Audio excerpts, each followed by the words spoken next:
O nome nosso para o consumo de famílias é o reajuste do salário mínimo em fevereiro. Esse reajuste, ele transferiu para o trabalhador 21 bilhões de reais para quê? Para consumo imediato. Esse consumo imediato freou a recessão, segurou a recessão e contrariou. Então, desse ponto de vista, o 11º Congresso não será feito sob a égide, sob a bandeira, sob a figura da recessão. Ele será feito sob a luta contra a crise. Nós temos tido condição de enfrentar a crise e oferecer alternativas. IPI zero, automóvel vendeu. IPI zero, linha branca recompõe. Reajuste do salário mínimo, que introduziu dinheiro em fevereiro no consumo. Sobretaxa sobre o aço, em que o movimento sindical, a Força e a CUT tiveram um papel decisivo. Então, desse ponto de vista, o 10º Congresso não é que ele decrete que não tem luta, não tem dificuldade, mas ele vai decretar o seguinte: não vem que não tem. Se vier dificuldade, nós enfrentamos, porque demonstramos que sabemos enfrentar. Perfeito. Tadeu, vice-presidente do sindicato, presidente do DIEESE. O DIEESE, claro, que é um instituto que pesquisa a economia, você está sempre dando parâmetros objetivos para a ação sindical, né? Então eu quero crer que o DIEESE terá uma participação importante no Congresso, né, Tadeu? E também eu te pergunto, com base na avaliação do João Guilherme, você acha que nós teremos condições de fazer uma campanha salarial boa no segundo semestre? Boa, quer dizer, repor a inflação e obter algum aumento real? Você acha que há clima para isso? Bom, primeiro que o DIEESE, ele é importantíssimo no papel do movimento sindical no Brasil, quando ele trabalha junto com o movimento sindical e assessora. Durante o início desse ano, agora nós fizemos a segunda jornada nacional de debates, a crise e as campanhas salarial. Fizemos em todo o Brasil, fizemos mais 3 em São Paulo, no interior de São Paulo, e o resultado foi excelente porque houve a participação do movimento sindical. A participação muito grande. E o DIEESE vai estar exatamente lá no nosso Congresso fazendo esse debate, dizendo assim, colocando a questão da importância que foi essa discussão a nível do Brasil e o espaço que teve para o movimento sindical nas campanhas salariais. E com certeza, João, se você mesmo no meio de comunicação falando que a produção industrial caiu, mas a gente percebe que o consumo também é muito alto no Brasil. Esse ano já foram vendidos mais de 1 milhão de carros, e não chegamos ainda no meio do ano, então você vê que a produção e o consumo aumentam. Então nós temos, até porque teve algumas empresas do nosso setor, da nossa categoria, que tiveram algumas dificuldades no início do ano.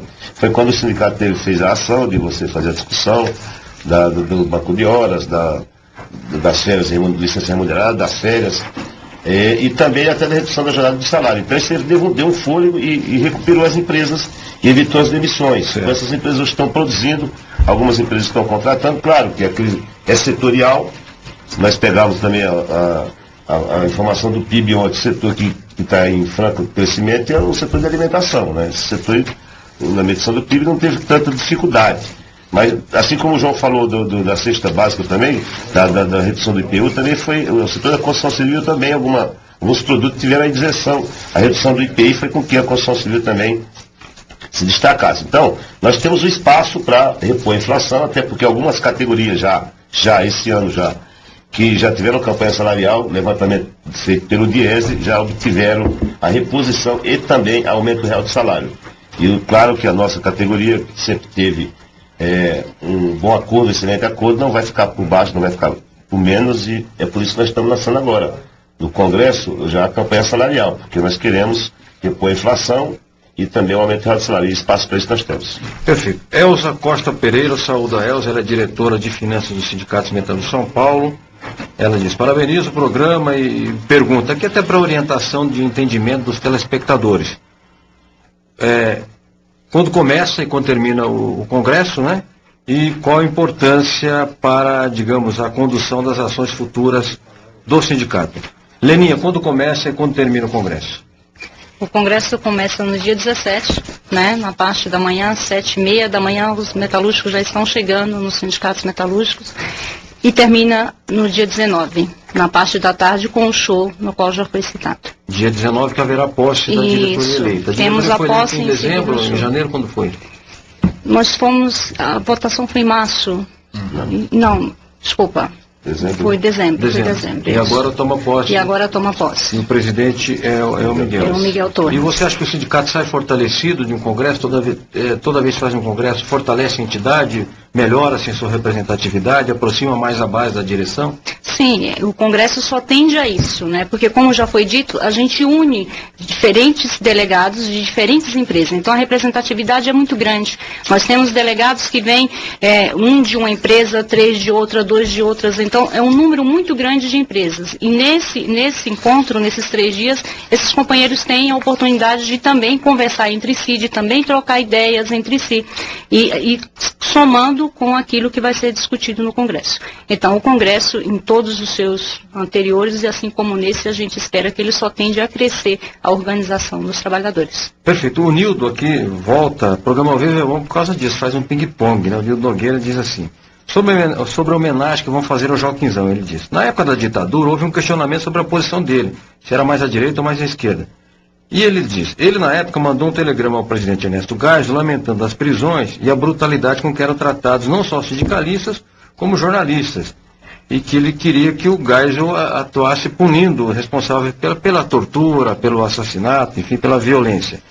E diz, gostaria de salientar a competência que tem o Paulinho da Força e seus dirigentes sindicais que fazem parte da diretoria do Sindicato dos Metalúrgicos. Ô Jefferson, o que é esse? Houve um telegrama do Joaquinzão para o Geisel, você tem conhecimento disso? Sim, nós temos inclusive no jornal, nesse jornal metalúrgico, nós citamos aí um trecho desse telegrama, uma preocupação que ele teve na época, sobre o que estava acontecendo na época, e aproveito para mandar um tríplice fraterno abraço para o meu amigo e meu irmão Nildo Nogueira, que eu conheço muito bem, e isso é muito importante para nós. Até porque nem todo mundo conhece a história. Então nós temos que falar um pouquinho, porque as pessoas imaginam, principalmente os jovens, João, que estão nas empresas, acham que tudo que acontece, tudo que tem nas empresas hoje é porque o patrão é muito bonzinho, a empresa está bem da sua situação financeira,